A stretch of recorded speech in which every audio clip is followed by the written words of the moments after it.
welcome to the Enterprise Blockchain Review powered by Fifth9. Hi there, welcome to the Fifth9 podcast, and today we'll be talking all about tokens. So there's lots of different token types out there. We've got security tokens, utility tokens and such like. So we've got some experts on the call, and we're going to have a bit of a conversation about the different token type and also what it means for the normal person involved in blockchain app development and also trying to raise money through tokens. So first of all, let me introduce our panel. First of all, we have Shiv Aggarwal, who's the CEO of MyEarth.ID and also the European lead of the Government Blockchain Association. Shiv, do you want to introduce yourself? Thank you, Phillip, for having me. Hello, everyone. This is Shiv Aggarwal. I am leading MyEarth.ID, which is a decentralized identity management platform. It is basically looking at resolving the identity thefts and frauds. I'm also leading Government Blockchain Association in Europe, which is basically a non-profit organization helping governments across the world to help to understand and adopt blockchain. We have over 100 chapters and 7,000 members across the world. Thank you. Great, thanks for the intro, Shiv. And secondly, we have Marc Piano, who's an associate solicitor at Fox Williams. Marc, welcome. Do you want to do a quick intro of yourself? Yes, thank you very much, Philip. So I'm an associate at Fox Williams, a law firm in London. We are not as big as some of the bigger players, but what we do very well. We're a full-service firm, which means we do the full range of legal support for businesses, such as corporate support, employment advice and representation, dispute resolution, property, and finance. And I'm in the FinTech team, which is part of the corporate team. And we do a lot of work with FinTech startups across all aspects of this space, not just including blockchain and digital assets, but also open banking, alternative finance, and other forms of technology-focused clients. And myself and my partner, Jonathan Siegel, we are very good in understanding clients' needs and the technology which they're using, their legal requirements, and bringing all that together to help them grow their business, raise capital, and find solutions to issues which they come across in day-to-day business. Super, thank you. All right, so gentlemen, let's jump straight into this. Tokens is a big topic at the moment, especially what's going on with regards to the government consultation, which I'm sure you'll mention. So let's talk about the different token types and what the differences are. So if people have heard of security tokens, they've heard of utility tokens, they've been mentioned in some conferences about tokenized security. So let's hand over to yourself. Would you mind just talking in simple English, if we can, to simplify it, what the difference between these different types of tokens are? So who'd like to go first? Let's start with Marc. Let's start with yourself.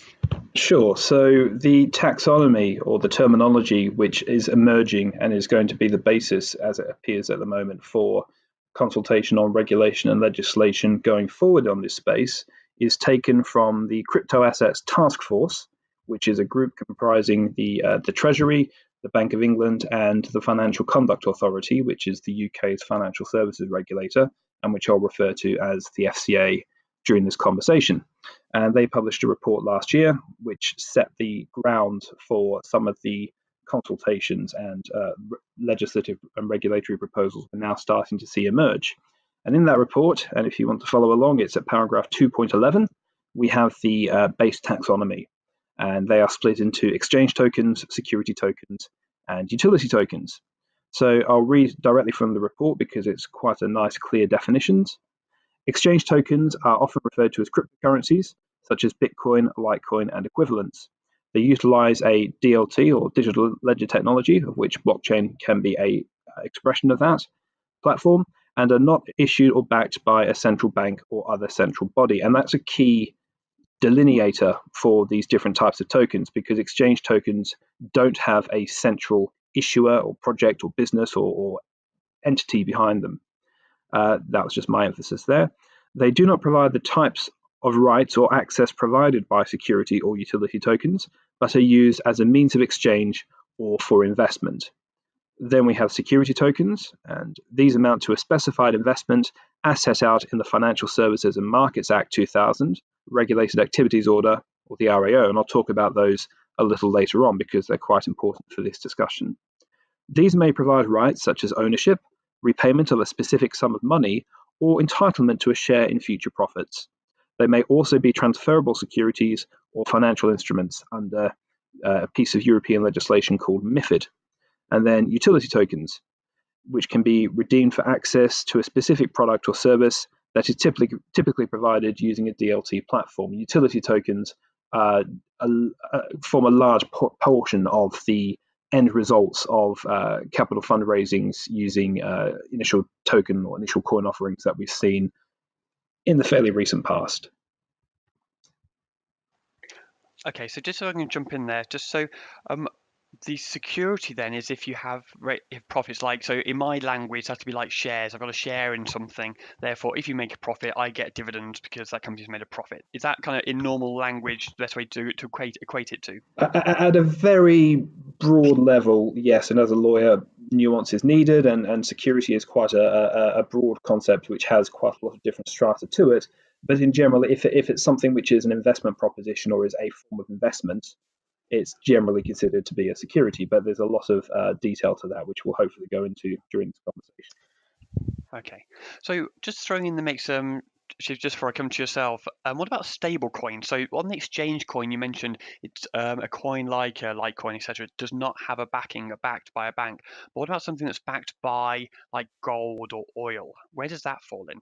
Shiv, if you want to jump into that, Yeah, take so that one, actually or my understanding is that any token which is basically backed by an asset, right, that automatically becomes a security token. So in that sense, if it talks about the ownership of maybe a gold reserve, or it could be a security, or it could be a land, so all those things basically become are categorized as security tokens.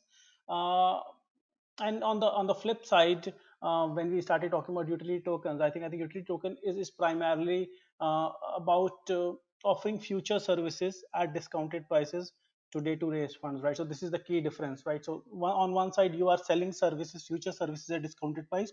On the other hand, you are kind of selling ownership of assets. The assets could be of any type. They could be securities, they could be land. So this is how you differentiate between the two types. And these are the primary types. Actually, there are a few more subcategories, but on a higher level, this is what we talk about. okay. And one we haven't mentioned is governance tokens. Where does So that that fall is a in? very interesting class, actually. So it is more about basically giving stakes or decision rights to somebody in decision making. So for example, let's say if you have a protocol or a platform, and you want to basically govern that by voting with respect to what changes should happen, so that can be controlled by a governance token. So in the sense, like, whoever owns the governance token, they can actually vote in favor of against some changes or some decisions. So it's like voting rights. So that is the key difference. It's not an ownership, it's a voting right. Okay, so just again, putting in layman's terms a bit, so the governance one is just for voting, but you have no financial interest in the company. So if it makes money, you don't get profit. You just get this voting right. Is that right? In principle, yes, but obviously because you're buying those tokens, so automatically in future the value can go up and down, right? So in that sense, there is a financial flavor to it, but the key aspect is the voting. Okay. So if someone was looking to invest into some tokens, there's obviously different options out there, and they need to be very careful what kind of tokens they buy. I mean, I don't know if there's tax differences on all of these, and perhaps that's something you can expand on. But if I was going to invest in a company, and it sounds like if I go to governance tokens, I obviously buy the token, which could go up in price, and I get a vote. It sounds like security tokens, I obviously the value of the token could go up, and I also get some share of the profit of that company as well. So I don't get the rights, but I get some profit potentially. And also utility tokens, I don't get any of that. Is that fair? So where would you guide people if they wanted to invest in a company to make money? It's Marc here. So I obviously can't give investment advice for No, fair reasons point. of for legal reasons. But as a general rule, with this space in particular, as we've already identified, it's quite complex. There's lots of different token types, and there's sometimes some overlap in terms of their functionality. And I think we've seen with the market volatility, particularly at the start of 2018, that an investment in the hope that it will simply go up due to speculation has now been proven to be perhaps not a wise basis on which to make those sorts of decisions. So I think if you are looking to get involved in this space from an investment perspective, you need to look at why you want to get involved and what exactly you're hoping to get out of it. Then you need to look at what sort of tokens there are, what they do, whether you understand not only the business behind them, but what's called the tokenomics or the features or qualities from an economic perspective of the token. But also there's practical aspects of it as well. Are you going to buy these tokens and leave them on an exchange? Are you going to put them in a wallet? If so, then does the wallet that you currently have or that you're looking to create support that type of token? So there's a lot to take into account. It's quite a high bar to access already to get involved in this space in terms of getting set up on an exchange and going through the KYC and AML process, which is a required part of crypto exchanges now as well. So anyone who is looking to dabble in the space, I think, needs to spend quite a bit of time getting a few things in order first. And that also extends not just from an economics perspective down to basic knowledge of computer security issues, because we've seen in the past people have been scammed out of their tokens through fairly basic and not even specific to blockchain or digital assets, scams that have been around for quite a long time, phishing scams and fake chatbots that send you off to a link where you end up signing away your private keys and all sorts of fairly common stuff, which some people just simply were too keen to follow because they didn't understand it, weren't aware of the risks or issues. So there's quite a few things to take into account, and it's like any investment, whether it's into a pension fund or into a stocks and shares ISA. It's generally a good idea to know what you're doing and not running into it blindly. And that's even more complicated by the level of detail and complexity and nuance with the different types of tokens and what they do. Yeah. Okay. Yeah. Yes. Shiv, Actually, anything so else you want to as add on Marc that? rightly said, right? So this is basically a high risk, high return kind of investment, and that is where people have to be very, very careful, and they have to understand what they are getting into. There's so many types of tokens, and then each offers something, and there are pros and cons. So I think we have to be very, very careful and understand as much as possible before we put our money into any of these things, right? One statement that I would like to make is like, so 2017 was actually about utility tokens where people made a lot of money. There were a lot of ICOs. In then 2018, we realized that, okay, that utility tokens or ICOs were mistakes. A lot of them were frauds. And now to 2019 forward, basically the focus is more on tokenized securities because they are actually backed by real assets, right? So this is what is basically closer to a proper investment avenue, right? So this is where a lot of focus is being given to tokenized securities. One new concept that has come to the market and which is kind of reviving the ICO market is IEO, basically, that is initial exchange offering.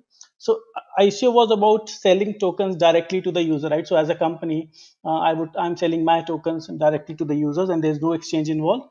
But now what is happening is like, so the company would register the tokens first, and then only the sale would happen. So in that sense, there's some bit of credibility to the utility token, but again, it's very, very relatively new concept. Okay, and I'm just picking up on word there, and I wonder whether this is, so you said a tokenized security, not a security token. Was that purposeful phrase you used? And is there a difference between that? Because in my world, obviously, you have an ICO, and I completely agree with you, seemed to be the big in 2017. There still seems to be quite a lot going on in ICOs, but the STO is the new play. But is STO different or nuanced to a tokenized security, or is it just a different phrase, same thing? I'm happy to jump in there for a sec. So what we have to do to answer this question is go back to what the blockchain actually allows you to do, and that allows you to record transfers of anything of value. And the token is simply that which is recorded as moving around in the blockchain, or the DLT.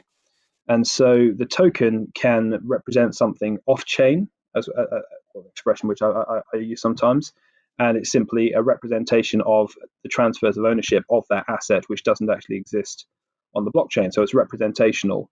And in some cases, a token can represent a real security, and it's simply the means by which ownership and transfer is recorded. But also we have tokens where the properties with which they're programmed are of a nature to make the token itself a security as well. I'm going to, whilst Shiv's also putting his views in, just going to clarify a point on that as to whether the representational tokens are themselves securities as well, but that's an important distinction. So just to summarize that, a token can represent a security, but a token can have properties which in and of itself are designed to make the token itself also a security and an investment proposition. Got you. Nice and simple. Interestingly, and I agreed with your initial comment on this one, but I remember having a conversation around ICOs for the 2017 and now kind of going down, and we're now getting the STO world. In 2018, there were more money was raised through ICOs than were in 2017. About $6.3 billion was in ICOs in 2018, which is more than the whole of 2017 as well. So I'm wondering if ICOs are actually still happening in the background. It's just that STO is the new kid on the block, so people are talking about it more as well. So moving down to, let's talk about people who are looking to raise revenue as well through, and they've got these two options. Should I go down the ICO route, STO route? Obviously, there's tax implications as well. Can you talk around what the pros and cons are? From which route, or is it, and obviously advisory sounds like the best way to go forward, have proper advice, but what's kind of the pros and cons between doing ICO and an STO that need to be aware of at a high level? I'd say my starting point is if you're looking to do any form of capital raising, you should always get the right advice and the right advisors. So that's accountants, that's lawyers, that's the right professionals, depending on what your requirements are and what your objectives are. And especially in this space, it's very risky to proceed without the right advice, and indeed potentially costly later on. So that would be my starting comment. So from a tax perspective, there's currently a note published by HMRC in December 2018, and they look at the tax position of exchange tokens in particular. And it's quite an interesting note. It's worth reading in full. It's very accessible, and it looks at the different types of taxes which will apply to an exchange token. And it covers things such as financial trading, it covers mining, fees from mining, airdrops, income tax losses, capital gains tax, and how that applies as well. And the high level position is that if you have exchange tokens given to you by way of income for your services, that could be a form of payment in kind and could therefore attract income tax. And you are also looking at a CGT liability if you dispose a token that you've been trading or have mined or something like that. But it's worth reading in full for more detail. When you say note, is that a legal thing or is that a guidance? I'm not sure what a note is from a legal standpoint. That's okay. So the technical term is a policy paper, and it's available on the HMRC website, and it's called Crypto Assets for Individuals. Okay. Yeah. Okay. So actually, I think I agree with Marc that obviously there are a lot of regulatory aspects that come into play. But in general, from layman's point of view, right? So the thing is that one of the biggest differences between an ICO and STO is basically regulations, right? So with ICO, what happened was that because it was early stages and then not many governments or legal bodies were onboarded on the idea. That is where there was lack of clarity and lack of regulations. So even today, basically, if you look at a lot of ICOs across the world, they don't necessarily follow regulations because they have a lot of control and flexibility with respect to reaching out to investors. But obviously, I think the investors have matured over a period of time with all the fraud that happened. But when we start looking at the STO space, that is where it's very well regulated with the HUI test, and then a lot of organizations and legal bodies basically have started participating and then making it more clear for the investors with respect to what an STO means and what entails with an STO, right? So this is where I think the lack of clarity with respect to ICO and more clarity with respect to STO is one of the differences which is playing a big role. Okay. I wonder, Phillip, whether for the benefit of the audience, it's worth defining these terms of ICO and STO and what these actually mean in practice. Yeah, please. Yeah. Sure. So an ICO, or initial coin offering, which borrows terminology from an initial public offering where a company offers shares for a public market or for public trading, is a term that was applied to a capital raising exercise, or one which might still be ongoing, whereby people offer usually tokens such as Bitcoin or Litecoin to a project or a business or a team to help raise capital for that team to build a project. And in return, the investors get early access to or increased volume on a sliding scale, depending on how the thing is structured, to tokens which form part of the project. A lot of the time, they can be utility tokens. They can also be a form of governance token, or in some cases, something of a hybrid. There's lots of different ways to structure it, but at its core, it's a form of capital raise. I give you something and I get something in return, which hopefully will get more value over time than what I paid for it in the first place. And I've taken that risk by giving something of value, such as Bitcoin or Litecoin, which has an immediate value, for something which hopefully will have value, which increases over time in return. And then a security token offering is a similar concept, but the offering that you get in return is a token which represents a security. You're effectively subscribing for a form of security. That's my understanding. Please feel free to correct me if there's any aspect of that which needs more exploration or explanation. Now, to be honest with you, I think that was quite succinct and aligns with my thought. Shiv, anything you wanted to add on No, that? I think that was very expert definition. Yep. So just going back to Shiv, your point about the clarity. So let's talk about what the government are doing in this place. Obviously, Marc, you mentioned about the note that's been added. Are they doing anything else? There's obviously the FCS, the consultation that's going on. Do you want to talk about where the government's heading in this from your knowledge? Are they looking to put some regulation in, or basically where they're heading? Sure. So it's actually quite complex, and there's lots of different reports out there at the moment.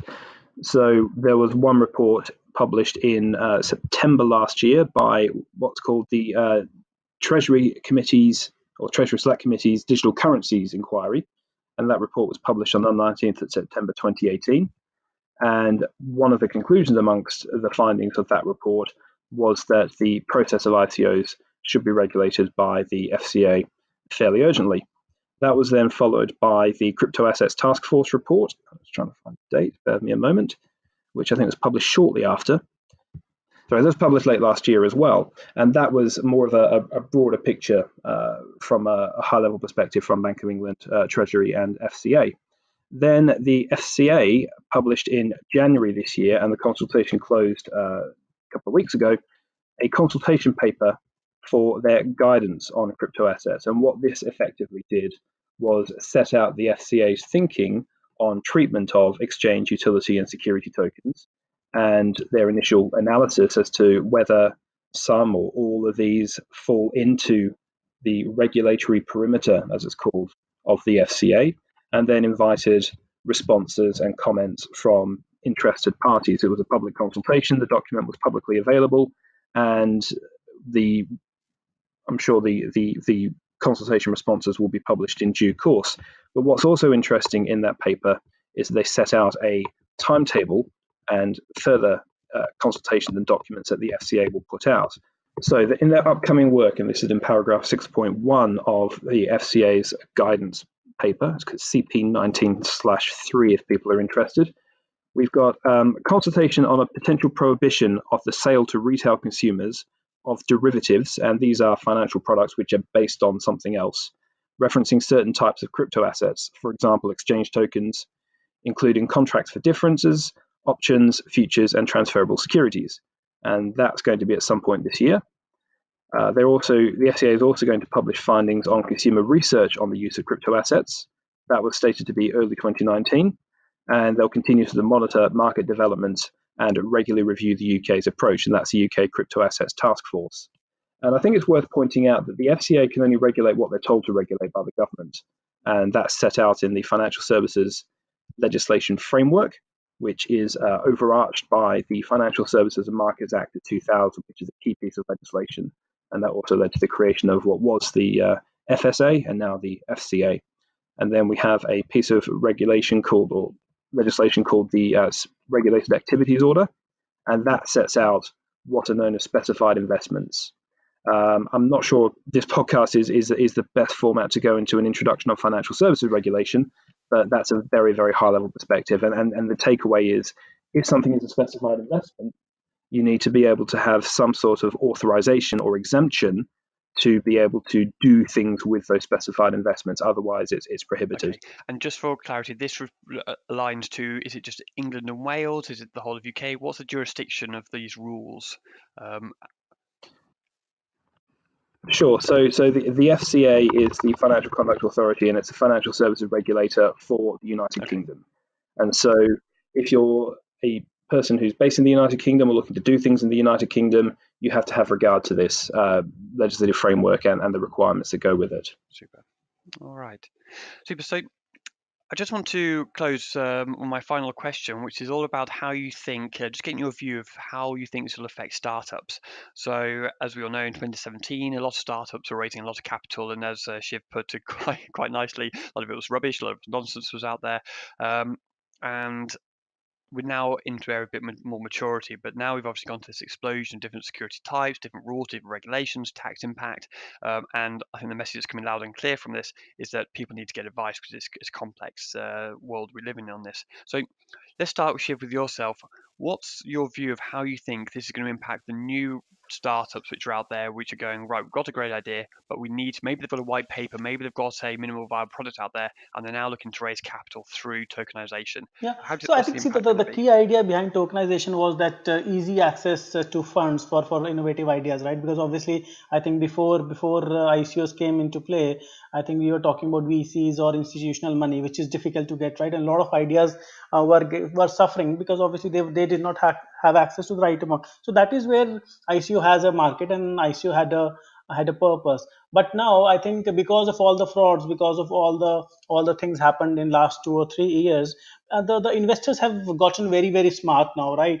They want value for money. So they are looking at each and every aspect of your idea. They are looking at your team. They are looking at your idea. They are looking at your white paper. They are looking at your execution capability, and they're also looking at what funds you have already put from your pocket, right? So they have now started thinking like VCs, right? So they question every aspect of the business that you are trying to do, right?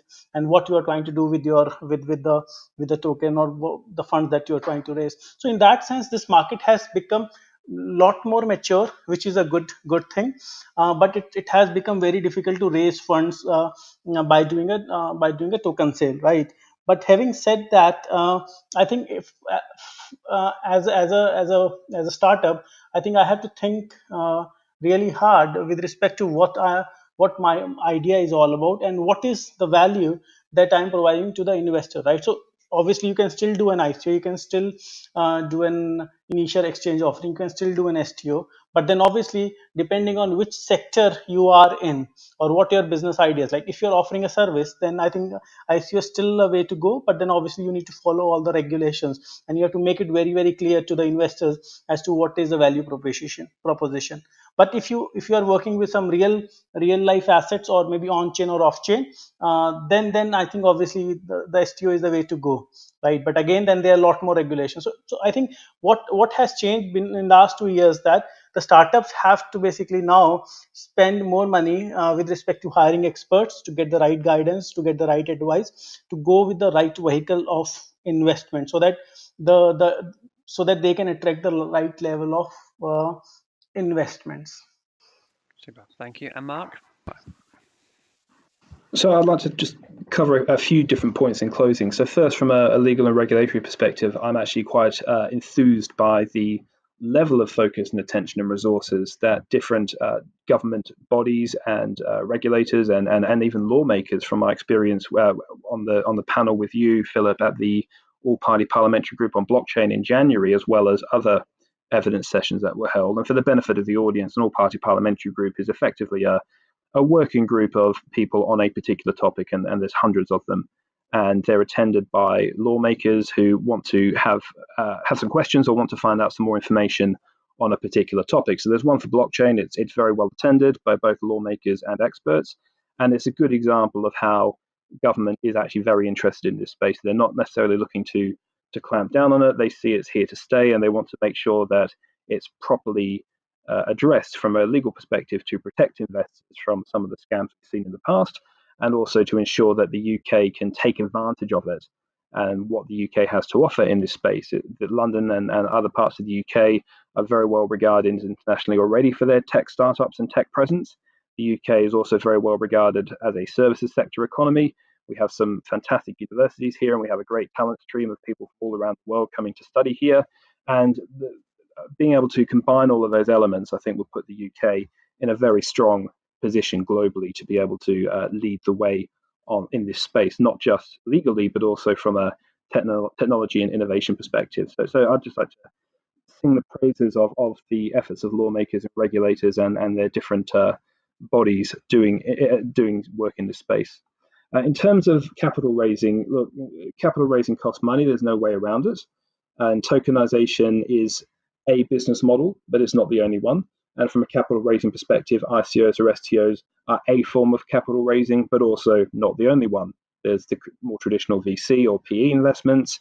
There's even debt, traditional debt borrowing.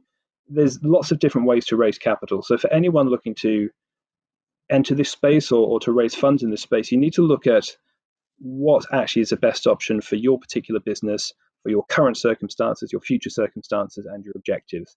Just because you're doing something with digital assets doesn't mean you're confined to doing ICOs or STOs. And so it's important to take the right advice, take a step back from the excitement or nuances of this more novel form of capital raising that we've seen emerge, and put the more traditional business thinking hat on and look at what's the best way of achieving the growth and the objectives and the development and roadmap timescales that you're looking at. And it might be that an ICO or an STO is appropriate, it might not be, but it's also worth bearing in mind that capital raising in such a novel way has different legal and regulatory statuses worldwide, and that has to be taken into account as well. So you won't be able to sell to certain people in certain parts of the world or offer the ICO or STO, or indeed in some cases the tokens themselves. So there's a lot to take into account, and that's why I think it's very important to make sure that you go about this in a very thorough, planned way, and make sure you get the right advice at an early stage, because if you don't, then there's a risk that the whole thing could be incorrect or illegal in some cases, or even not in compliance with regulatory requirements. And that's then a huge amount of time and effort that's been put towards something which you then can't do. So I think it's a combination of embracing this new form of capital raising, but also looking at it in perspective and making sure that what you're doing is right for your startup. Great. I think that's a good end of that final question. So, gentlemen, thank you kindly for that. I think it's been very informative, very good conversation. So we'll leave it there. So, gentlemen, thank you kindly. And I'll just say this was Philip Harrison, who's the head of digital process at Fifth9, and I've been my guests today were Shiv, Aggarwal, and also Marc Piano. Thank you kindly, gentlemen. Thank you, gentlemen. Pleasure talking to you. Philip, thank you very much indeed. Thank you also, Shiv. I do need to say, though, just as a disclaimer, that this has just been a general high-level conversation. None of this constitutes specific legal advice or any legal advice on which you can rely, and you should always instruct the right professionals for the advice that you need. This podcast has been brought to you by Fifth9 Digital. You can find us online at www.fifth-9.com.